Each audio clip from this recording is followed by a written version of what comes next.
Vicki Hogarth, and welcome to Southwest Magazine. Today I am joined by Patty Borthwick for Suicide Awareness Month, who lost her daughter Hillary Hooper to suicide in December 2020. Thank you for joining me today, Patty.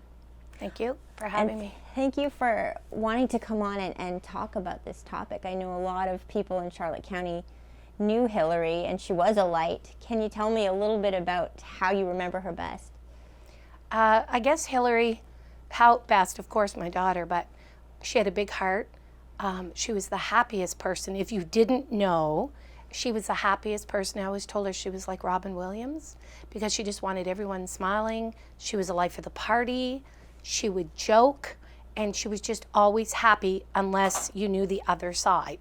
But only if you were close did you know the other side. Mm-hmm. And then you bring up Robin Williams, someone who I think a lot of people didn't know struggled with his own issues. Oftentimes it's not so obvious, and so I think it's so nice to have you here to demystify the idea of suicide to people.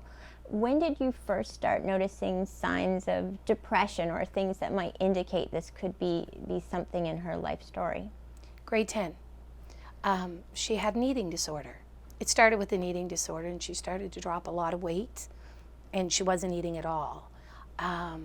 So, took her to psychiatrists, psychologists, counselors, doctors, because a lot of times eating disorders are treated more as a physical disorder where they're really a mental disorder, because you've got to fix what's going on here to fix what's here, because Hillary was not big at all. So it was a dentist that saved her, of all things, because she loved her teeth. And he had told her, what are you doing that you're hurting your teeth? All your teeth are going to fall out. So after a year and a half of fighting an eating disorder, a dental appointment helped us with that.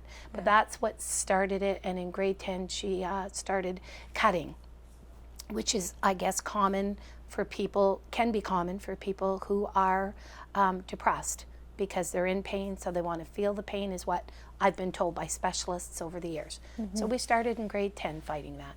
I know from what I know of eating disorders, it's not about being skinnier, it's about a need to feel smaller, and that is linked very much to depression. What was her experience like navigating the mental health system in New Brunswick, and how did her journey start? Well, her journey started first with, I think it was public health in St. Stephen, and you could take a child there through school, made the appointment in that, and we went to the counselors there. And back then, I was going through a divorce, a very unpleasant one, and they put a lot of the onus on that. That's why she's struggling, that's why. But I didn't really believe that, but we just had to, keep fighting. And then when she got older and got out of school, it's like the resources drop off the face of the earth, because you're in school, they're worried, guidance counselors are watching you, or whomever at school, and teachers, and it is an issue in school. And then when you become a young adult, it's like you don't matter anymore. So unless you do something terrible like you see on the news and have a mental breakdown and blow up a building or take a gun, nobody addresses it. So when you try to get help, and in this province, trying to get a psychiatrist or a psychologist, the wait can be up to a year. And as you know, when somebody is in that crisis mode, even a week is too long. Mm-hmm. And I realize that, they need staff, they need psychiatrists, they need psychologists, and we're hurting on that. We're hurting on recruiting them. We're hurting on keeping them, retaining them. So when you have a population, and I can only imagine with the after effects of COVID, but when you have a population that's already hurting, and you're trying to cram all these people into, 6 or 12 specialists in the province, it is impossible. Like, how do you do it? Mm-hmm. So then they fall through the cracks, and, it can end up bad. And with Hillary, it ended up bad. Mm-hmm. It ended up bad. She had many trips to the ER with suicide attempts over the year, and especially in 2020. And, we thought she was going to get help where she was, but it didn't turn out that way. Was it sometimes a cry for help? Did she feel that was her last resort in your mind? In her mind, yeah. In my mind, it was. And in her mind, she just wanted the pain to stop. She just didn't want to be sad anymore. And like I said, if you didn't know better, you would think she was the happiest girl going. But she, she was sad. And I've often thought, you hear these stories that people have addictions. And, over the last, 10 years, I was thinking, man, would it be, not to make less of addictions or make more? And I think, if it was an addiction that I could fight, but it's like you're fighting a ghost because you're trying to fix it, and it's always the questions, Hillary, did somebody molest you? Did somebody beat you? I knew she wasn't on drugs because of the trips to the hospital, but it was like, is there a trigger somewhere that I can fix or locate or find to see how this is happening? Because as a parent, you want to fix everything, right? Did she have any diagnoses along the way, or psychiatrists that did find something that could be treated, or any treatments that she did find helpful? Well, on numerous trips to the hospital over the years prior to 2020, they were treating her for depression, and just depression. And it wasn't until her last trip to the hospital, she went in on Friday, November 13th, and never came home, of course. But it was on that last trip that she found herself a new psychiatrist, and he was very blunt, and he was wonderful. And I've often thought that had she found him prior to November 13th, I think we might have had better results, because the first psychiatrist that she finally found in the beginning of 2020, it took years to get one, years. He was a medicator, not to call him down, but it was just drugs, and more drugs. Here, take this pill and this pill and this pill. And, even our pharmacist said, I don't even know how she drives a car and all this. And she did more than that. She was in a relationship, had a dog she loved, was holding different jobs. Can you speak a little bit to that? Because I don't think people who haven't been touched by suicide, and you and I were talking before filming about someone that we both know and lost recently in the time of COVID. And I know I was scanning through his Facebook to see if there was a sign, something I missed, and I knew some of his demons, but I thought he was doing well, and his last posts were so positive that it's hard to see sometimes, even as someone close to someone, that it's really getting to this point. I know as a mother you did know, but it wasn't so obvious to other people. No, it wasn't obvious because she hid it well. Because even Hillary herself didn't want people to think that she had a problem.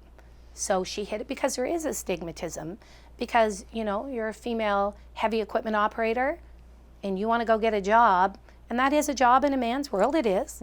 The last thing you want to be tainted with is, ooh, she's got mental issues, because no matter how much we talk, it is still there. The stigmatism is still there.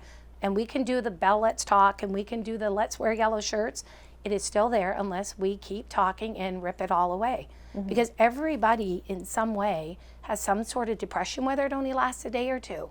You know what I mean? But I mean, it doesn't make them a bad person. It doesn't make them crazy. It just makes them sick. And I always equate it to cancer. Because if you go into the hospital with cancer, and I'm not taking away from cancer patients, you go in and you're diagnosed, you have such a support team behind you.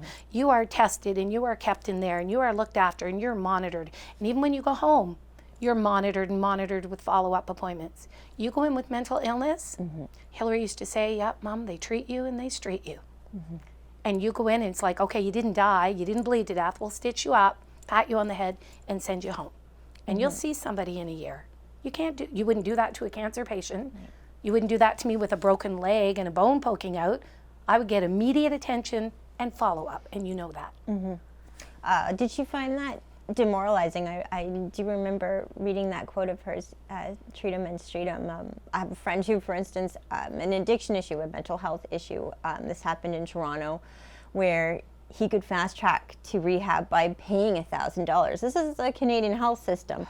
So I don't know if the same is similar in New Brunswick, but that was his experience, was that it really took away from his ability to see that he was being treated as someone who actually had a health issue, because he was offered an opportunity to pay money to jump a line in something that was our so-called healthcare for all system, which that would not be the case if we're talking about cancer. You could not pay $1,000 to jump the line.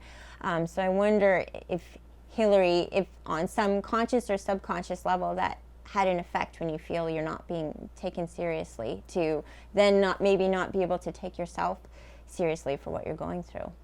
She did. She felt that, and especially her last trip. Because over the years, she'd say, Mom, nobody cares. Nobody wants to help me. Nobody cares. And, you know, like you would do everything as a parent and try. And what had happened, what started the whole downhill slide was November 13th, that Friday, she had an appointment with a provincial mental health counselor. And she went to the appointment at 1:30 on that Friday. And I thought, okay, finally, she's in to see somebody. This is great. Somebody's going to talk to her, and, you know, maybe it'll be a weekly reoccurring meeting, or, you know, whatever. Maybe it's going to be every day. I was so excited. She was so excited and hopeful. So then she called, hysterical after the meeting, and said, Mom, no one takes me serious. Nobody cares if I die. She said she told me to go home, buy some chickens, and plant some gardens. Now keep in mind, this is Friday, November 13th. So what gardens are you going to plant? But that kind of advice fluffs away the seriousness of mental illness. Like, you know, I couldn't believe she got that advice. So then after that, we didn't hear from her for hours. So we had to start searching and calling hospitals because she was so hopeful for the appointment and so distraught at the outcome because she wasn't taken seriously. Mm-hmm. And anyways, when I phoned the regional, I think it was 6 or 7 o'clock that night, they had her in Emerge, and she had taken all her medication and walked into the Emerge and just said, let me die, but donate my organs. And that was her last trip in, and, you know, she never came out. Mm-hmm. And her suicide attempts before that, we're talking slit wrists. These are very serious. Yes. Can we talk, and I know this is hard, but what actually led to her death? She was in treatment, supposedly, in a psychiatric ward at the time she died. Yes. How did it happen? As I say, she went in on the 13th of November, and COVID hit where we went into the red lockdown a little later on. So for the last 2 weeks, it's a huge regret. The last 2 weeks, I couldn't get in to see her. So I'd go in the parking lot and wave to her, and she'd come to her window, and we'd wave and blow kisses and dance because we couldn't see each other, right? I wasn't allowed in. So everything was going well. She got this new psychiatrist I was telling you about, and he explained her several different disorders, not just depression. And you're feeling this because of this, and you're feeling this because of this. And like he said, all the pills she was on were not good for her to treat any of these disorders. So he was weaning her off of these, bringing her up on the new pills. So she was happy. She was really, really happy. The best, her boyfriend, her father, myself, her friends, anyone that talked to her in the hospital, she had her cell phone, she snuck it in. Anyone that talked to her was like, wow, we haven't heard her this good in years. And she said, Mom, this guy's finally got it. And she was so excited, so excited. And she said, he finally gets me. He listens to me. He's fixing me. I don't feel like a drugged zombie. And she said, Mom, it's going to be great. And she said, I'm coming home this weekend.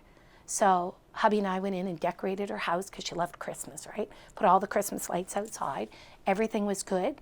That morning, it was Wednesday, December 2nd.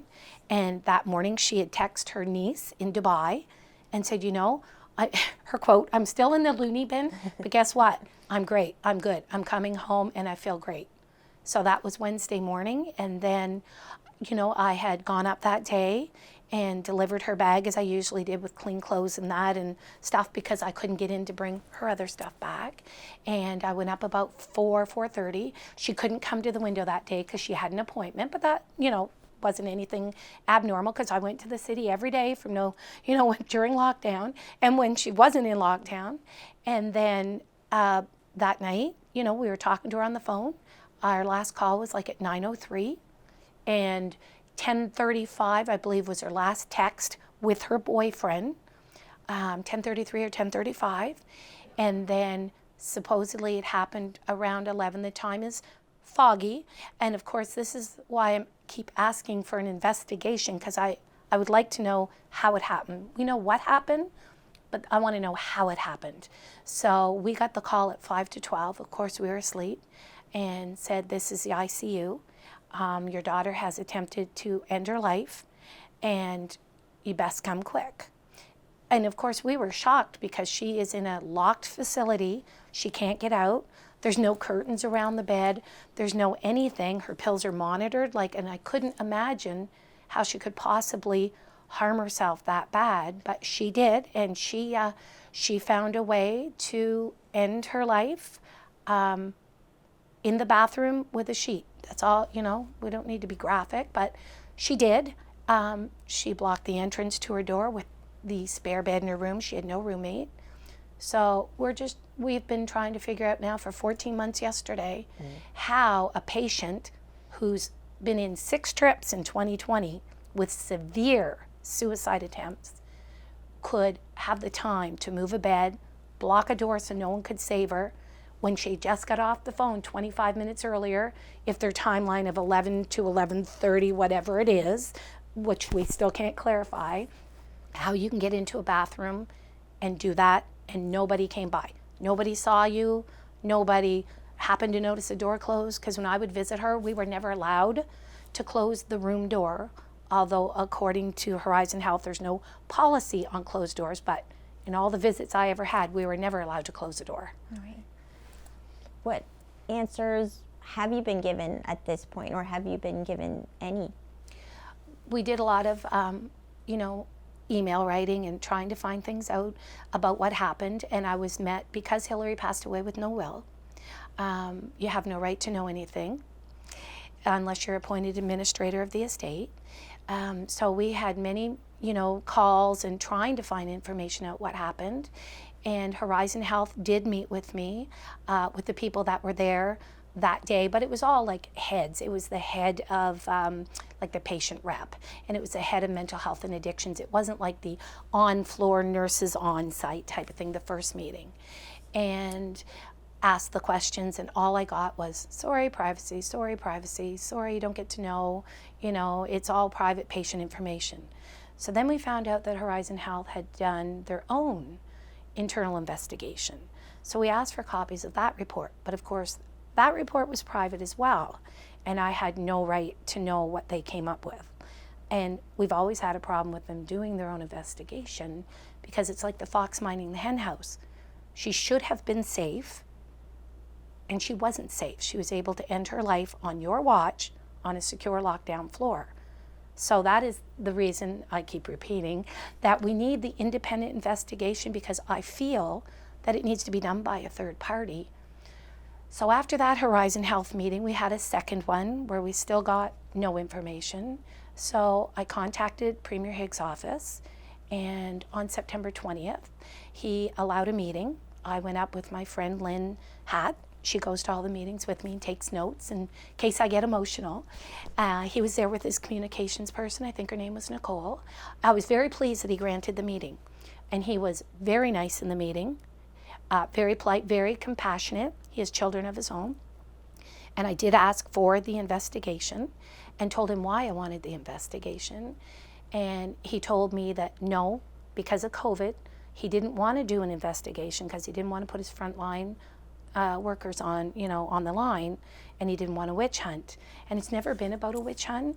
It's been about holding Horizon Health accountable for a patient dying is what it's been about. Mm-hmm. And we had a good meeting. He did say that day, and he might not like me repeating this, he did say that day that if the contents of our meeting that day were to be released to the media, because he saw my stories, I'd been following them, mm-hmm. He said all doors would close in my face. So I never said a word about what happened in that 20th meeting, September 20th, hoping that I would get some answers. Mm-hmm. So a week later, John Dornan, he's the acting CEO of Horizon Health, he called me for a meeting. And he said, can you come alone? And of course I took Lynn again, because I always want a witness, and I don't trust anyone at this point. And we went to the meeting. He had nobody with him. And that report that we had been seeking was read to me. He said, I cannot give it to you, I cannot let you read it, and I cannot show it to you. But there's no law saying that I cannot read it to you. And he read the recommendations minus the redacted parts that were given to us on an ATIP. I filed an ATIP. He read the entire thing with all her diagnosis, all the meds she was on, and listed the 6 trips from January 2020 to November 13th that she presented. All private information, that had been put in my face for a year almost, that no, you don't deserve any information because it's all private. But then all of a sudden it didn't matter that it was private. Hillary's story, Lexi Dakin, is another two stories that have really, I think, had a big impact on the province's hope to make the mental health system in the province better. As a parent, I know you would like to be consulted on your experiences, as well as other parents, Lexi's parents, to know how they could do better. What would your recommendations be, or what are you trying to get across to the government and public health about how the system could be improved? I would like to see the government work with the parents of people that have been lost to suicide. We know firsthand over the years what's been going on. We know what we've dealt with. We know where the cracks are. We know where the deficiencies are. We know where help is needed, and we can help with suggestions because we're there. We're not paper pushers behind a desk who may not have experience, so they don't really know. Because after Lexi's death, they released that youth and child report. We went to Fredericton for the release of it, and there were 21 things they were going to do. And from what I've seen from the last couple of weeks, none of the 21 have been addressed. And I've always felt that that report came because of public outrage due to what happened to Lexi being turned away from the hospital and given no help. And I think the government caved to pressure and did the report. And it would have been nice if the report was going to be something that was really going to be worked on. But one of the two recommendations in the report from Horizon Health following Hillary's death was they were going to remove all weight-bearing, load-bearing, like door frames over the bathrooms in 40 North so no one could do what she did again. And the second recommendation was going to be that there would be a critical care bed space place at the regional in the Emerge for people that presented in crisis.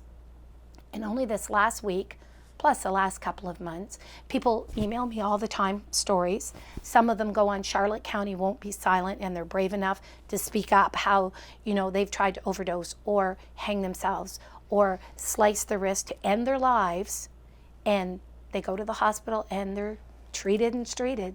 And just this week we have a friend who went to the hospital in an ambulance with a suicide attempt, and within 35 minutes was released to come home. No psych consult, no anything. Made sure that nothing physical. It always comes to the physical part. Nothing's bleeding, nothing's broken or sticking out. You're fine. I know from talking to you before this interview that part of what keeps you going, gets you out of bed every day, is fighting this fight and hoping to make an impact on the mental health system. What other resources are available, though, to you and to the family members? I wonder how you do get by other than keeping Hillary's life and legacy alive by doing this and making an impact. But are there resources available for you if you're struggling? To be honest, I took a Survivors of Suicide course that is put on by Canadian Mental Health. And it was, I think, an 8 or 12-week course. And you're sitting in a room with 8 other suicide family members of survivors of suicide. And that helped a lot. But for me, in order to get a psychiatrist or a psychologist or somebody to talk to, it's still the same problems that Hillary and the rest of them faced. I mean, I have great family support and the best friends in the world. Tony Cook, who runs Charlotte County Won't Be Silent, he's wonderful. And we've made some other friends along the way, a bad way to meet friends. But we've, Maddie Murphy's parents, we've met them. And the Hoyt family, and we all kind of support each other when we're having bad days. We all, we private message or talk to each other on Facebook. But so far it's just, I just try to keep Hillary's memory alive and try to do good by her. We're going to have another food drive Saturday, April 30th, and hope to do well with that. But I don't know how many resources are out there for parents. Right. That is one thing I love about you. The first time I met you, Patty, Hillary was still alive, you were doing a fundraiser for the food bank in St. George and for school programs in St. George, and one of the positive ways you've chosen to turn Hillary's legacy into something that goes on forever is through Hillary's Hope for Hunger, which you mark around her birthday, right? Yes. Can you tell people a little bit more about what you do and how it's organized? This will be the second one. Yep. So Hillary's birthday is April 27th. And it falls midweek this year. So what we're doing is on Saturday, April 30th, in St. George on Main Street by the little food pantry, we're going to have the second Hillary's Hope for Hunger food drive. And what we try to do, last year we raised $26,000 in cash, and I think it was 7,200 pounds of food. And it wasn't just for St. George. They had so much food, they were able to give it to St. Stephen, Deer Islands, and spread it, spread the wealth all around. So Hillary, when she was alive, she used to put food in that food pantry on Main Street to help people, and all she could knit were hats and scarves. So in the winter, she would knit those and put those in the food pantry. So it was, after she passed, it was like, what can we do good? Yeah. So she has a great group of friends, and we all work together, and we get this food drive, and hopefully this year we do as well, and feed lots of bellies, because I know it makes Hillary happy. I know because of COVID you weren't able to have a funeral originally. Have you been able to say goodbye? No, not yet, because, and I know I've said it before, COVID won't dictate Hillary's final goodbye. Right now she's home with me, where she should be, but at some point, so that people can, remember her together, and family can come together, and friends can come together, as should be, at a proper send-off, we will have something for Hillary. But there's 20 inside or 50 outside. Hillary was loved by so many people that I'm not going to, pick and choose. Well, you can, but you can't. You know what I mean? Mm-hmm. We're not going to do that. And Hillary will wait. I know she doesn't mind, because she wouldn't want a pared down send off. She would want us to have a big, happy celebration. Well, thank you for coming today, for sharing your story. I hope you come back and do it until you get the change you need. Thanks so much, Patty. Thank you, Vicki. Right. My guest today has been Patty Borthwick for Suicide Awareness Month. I'm Vicki Hogarth. Thank you for watching Southwest Magazine.